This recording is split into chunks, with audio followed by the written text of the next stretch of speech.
Menerusi perkongsian hip glam di laman TikTok rasmi mereka, sebuah rakaman video ketika pelakon veteran Saleh Yaakob ditemubual oleh pihak media baru-baru ini. Dalam temubual tersebut, Saleh Yaakob ada berkongsi keadaan kehidupannya yang kini tiada sumber pendapatan dan hanya bergantung daripada pemberian ihsan daripada orang yang sudi menghulurkan bantuan kepadanya. Difahamkan, Saleh Yaakob sudah 7 tahun tidak bekerja. Namun, beliau bersyukur rezekinya tidak pernah putus. Tularnya perkongsian ini telah meraih perhatian para netizen. Menjengah di ruangan komen, pelbagai reaksi diberikan oleh netizen mengenai perkongsian tersebut. Tanpa membuang masa, mari saksikan video ini. Ada rezeki. Dulu adalah dapat ni, tapi sekarang apa yang orang bagi itulah sumber kita. Sampai tu. Nampak tak ada lah. Dah 7 tahun abang tak kerja. Berapa? 7? 7. Lepas ke? Ada kadar ada je. Ada kadarnya.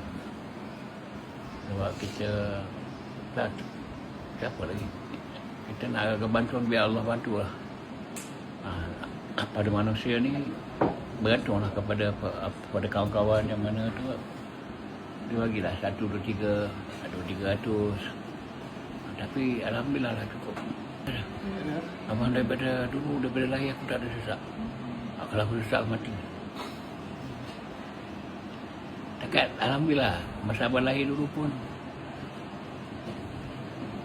segala apa nak cita-cita tu datang. Itu je. Tak ada lah kerana sesak apa tak ada. Dekat ni dekat beras tu tak pernah putus. Orang bagi itulah. Orang bagi itu kemudian sama lah minuman itu je. Lagipun abang tak nak mendesak isteri abang semua. Ikut mana yang ada. Sudah. Memang kerja tak? Isteri abang kerja? Tak kerja. Tiga-tiga tak kerja? Tak tiga-tiga tak kerja.